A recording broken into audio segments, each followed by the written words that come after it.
At nagbabalik pa rin po ang schoolmates. Kung kanina ay napanood natin ang ating mga debaters sa isang mainit na talakayan, syempre hindi magpapahuli ang mga estudyante ng Far Eastern University, Cavite! Ayan, syempre this is our second episode. Isang sigawan na may kasamang palakpakan naman dyan, FEU Cavite!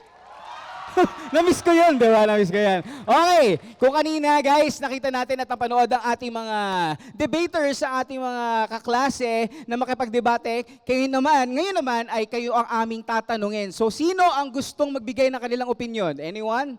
Ayan, hello, hi, dito po tayo. Ayan, what's your name? Jerry Kalin Galvez. Sa iyong palagay, napapanahon na nga bang i-abolish ang 4-piece program sa ating bansa at bakit? Since madami ng maging practical tayo. Sa 4-piece kasi, nandiyan na nga yung political na pagkilala mo ang mga may hawak ng funds ng 4-piece is aabusuin mo talaga siya eh. Kahit nasa middle class ka, minsan nakakalimutan mo na para dito siya sa pamilya mo. Minsan nasusugal mo, lalo na nauuso ngayon ng mga online sugal. So, for me naman, na hindi i-abolish talaga. Siguro, i-improve natin. So, maghanap tayo na, kasi sa panahon ngayon, kahit may 4-piece, is marami pa rin naghihirap sa Pilipinas. So, kung hindi natin i-abolish yung 4-piece, is kailangan natin i-improve yung 4-piece para hindi naman sa lahat mawala yung mga naghihirap na tao, kundi mabawasan natin kahit papano. Yan, maraming salamat ang mga students natin dito sa FEU Cavite. Ayan, di ba? Yun lang nagpapatunay na talagang matatalino, magaganda at gwapo ang ating mga estudyante dito sa FEU Cavite. No? Pero syempre mga schoolmates, patuloy lang tayong makialam at makisali sa ating mga debate at diskusyon. No?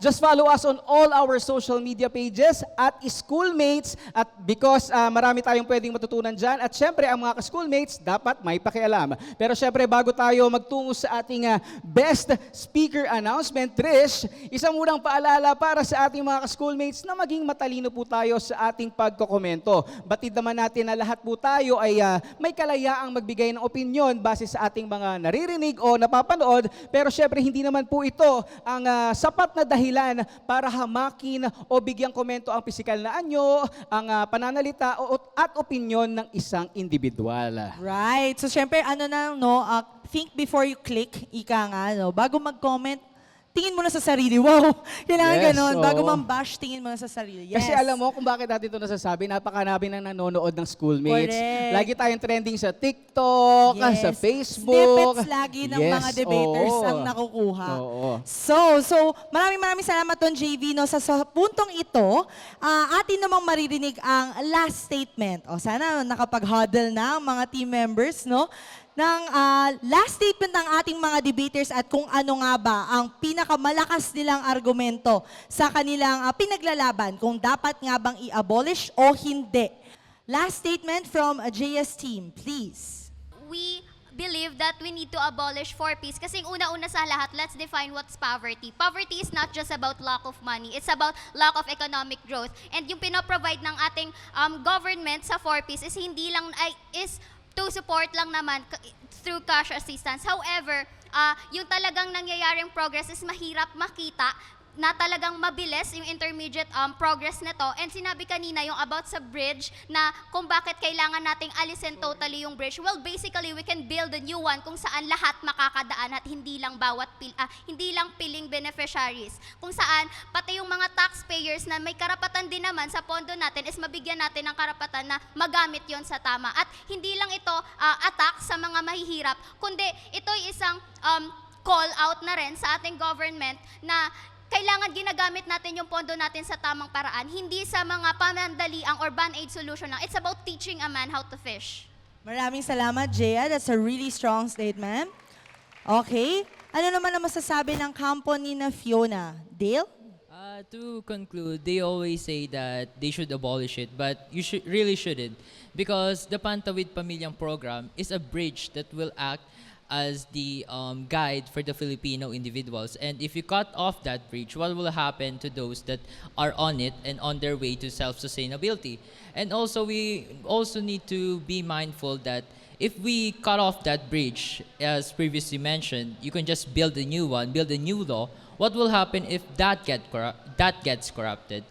That would be a waste. Like, if you just try to make new one and new one and new one, then throw out old ones, then what is the purpose? Rather than fixing it, you're just throwing away the problem, not fixing it entirely. That's all. Thank you. Maraming salamat, Dale. At sa puntong ito na atin ang aalamin, ang best speaker na nagbigay ng kanyang best sa pagbigay ng argumento, no? At sa mga mahalagang issue, especially ang pinag-uusapan natin about 4Ps today. But debaters, always remember, lahat kayo panalo, so palakpakan natin ang mga sarili natin. Yes. That, let's reveal our best speaker for today. At siya ay walang iba kundi si... Dagadagadagadang! Congratulations sa iyo, Joseph Perez! Congratulations! Anong masasabi mo? Yes. May fans ka May sa fan likod. club ka pala. Anong masasabi mo? Siguro, masaya lang ako na yung mga ganitong platform, nasasabi natin na alam naman natin na hindi natin to personal opinions, but it's a nice way to give your thoughts to the current issues na kinakarap ng bansa natin. Maraming salamat, Joseph. Ano ang takeaway ba natin ngayon, JB? Oo, Medyo para- dami na pag-usapan. Oo, para maging proud ang parents natin. Speaking of parents, nandito nanonood ang nanay ko. Yes, Hello po, nanay. hello po Ayan. sa nanay and sa tita ni JB. Ayan. Ang mga audience natin for schoolmates also. Yes, Ayan. so actually, magaganda yung mga binigay na opinion ng ating mga students dito sa FEU. No? Alam mo kasi, Trisha, malaking tulong kasi para sa ating mga mamamayan ang 4Ps, no? Lalo na yung mga kapos sa budget, no? So, matulad ng sinabi ng ating estudyante kanina, instead of i-abolish natin ang sistema, i-reform na lang natin. Gawa natin ng programa, mas magandahin natin ang programa, mas i-evolve natin ang programa para yung mga butas na meron tayo ngayon ay mas maiaayos natin. 'Di ba? Kasi wala namang perfect na programa, 'di ba? Pero kailangan lang natin gawa ng paraan, kailangan lang natin i-bend, 'di ba? Kailangan natin gawa ng paraan yung mga butas na meron tayo ngayon. Ayun. Yes. So, ako medyo nahirapan ako to take side kung to abolish or not. Kasi parang abolish means there's a finality in it eh. Parang hindi na siya manunumbalik, wala nang ibibigay na kapalit, di ba? And that safety net for some Filipinos, that's their lifeline already. Yun na yung parang ikakain nila pang kinabukasan, ipang tuition nila sa mga anak nila, Yes. ipang tatawid, ika nga, ng kabuhayan nila. And ang ganda nung sinabi kanina ng isang speaker, I think si Joseph din ata yun, na parang we're not against compassion or we're not abolishing compassion. But rather, kailangan natin ng accountability din kasi. It goes two ways. When we extend help, are the people who are receiving the help showing that they are accountable enough for the help that is being given to them? Or nailulustay nga lang din ba ito sa mga hindi naman importanteng bagay? Very personal example sorry. May kakilala ko na ang pamilya niya ay isa sa mga beneficiaryo ng 4Ps. Hindi ko na papangalanan. Pero ang 4Ps na ito ay nagagamit para sa bisyo. Aminin natin at hindi, misuse of funds happens not just in the big governments, but in even the smallest unit as a family. 'Di ba? So, cash grants, even though they are effective, they're not necessarily the right solution. So, equality does not mean equity. Difference in help does not mean na hindi dapat magbigay ng tulong. Tamang magbigay ng tulong, pero i-assess natin sino ba yung nangangailangan nun. At syempre tayong mga nagtatrabaho, mga young professionals, tayo kasi yung nakukuhanan from that. Yes. And us being not able to see na nakakatulong sa progreso yung tulong na ibinibigay natin, para saan pa tayo nagpapakapagod? Yes. Para saan pa tayo nagtatrabaho? Para saan pa tayo bumubuhay ng ating mga pamilya, di ba? So, it's not just a call out to the government, but it's also a call out to the beneficiaries as well. Itong tulong po na ito ay tulong na inaabot ng ibang mga tao.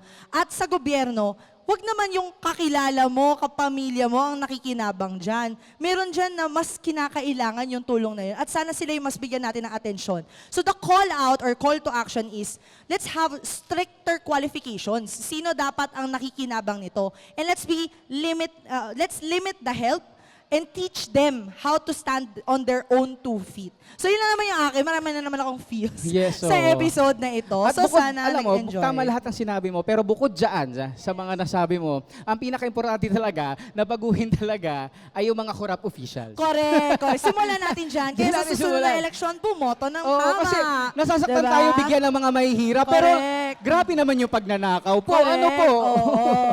Yung isa bisyo lang, yung isa mali-mali tayong Oo. dinadala. O, Di di ba? ba? So, wag na natin siyang pangalanan. Hindi, Tama. pangalanan. Correct. Joke Name drop, name drop. Anyway, drop. kaya nga. So, with that, guys, sana sa episode na to ay natuto kayo at napaisip kayo because sa bawat usapin, sa bawat issue, may boses tayong mga kabataan. Sumali, makinig at makiisa dahil opinion natin ay mahalaga. Kaya naman, sabay-sabay nating isigaw sa buong mundo, schoolmates, may pakialam ka! Thank you so much!